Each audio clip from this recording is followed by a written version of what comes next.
Gabriel ম্যাগালাইস কারো কাছে destroyer Gabriel, গানার্সরা তাকে বলে বিগ গ্যাব্রিয়েল।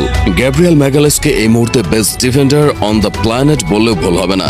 স্বয়ং রাইফেল থেকে নিজ দলের সমর্থকরাও এই মুহূর্তে অকপটেই স্বীকার করবে যে গ্যাব্রিয়েল সত্যি অনন্য অসাধারণ একজন ডিফেন্ডার। চলতি সিজনে আর্সেনালের লিগ ইউসিএল এ বিগত কয়েক সিজনের তুলনায় সবচেয়ে বেস্ট পারফরমেন্স করেছে। এটারও একটা বড় কারণ গ্যাব্রিয়েল।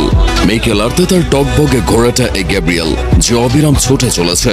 এমন কত ম্যাচ রয়েছে যেখানে গ্যাব্রিয়েল শুধু ডিফেন্স সামনে প্রতিপক্ষকেই থামায়নি, বরং গোল করেও প্রতিপক্ষকে আউট ক্লাস করে দেয়। এমন অনেক ম্যাচ রয়েছে যেখানে প্রতিপক্ষ গোল করে উদযাপন করার কিছুক্ষণ পরেই সবাইকে চমকে দিয়ে গ্যাব্রিয়েল গোল করে প্রতিপক্ষকে খামচে ধরে টেনে হিসড়ে নামিয়ে দেয়।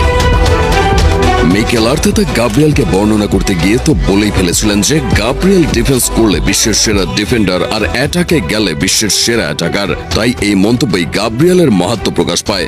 গাব্রিয়েল যে শুধু যে বিশ্ব ফুটবল ভক্তদের কথার ফুলঝুরিতে নিজেকে সেরা হিসেবে জানান দিচ্ছে এমনটা ভাবলে ভুল হবে। সিজন জুড়ে তার ইন্ডিভিজুয়াল পারফরমেন্সও তাকে সেরা হিসেবেই স্বীকার করে নিতে রাজি।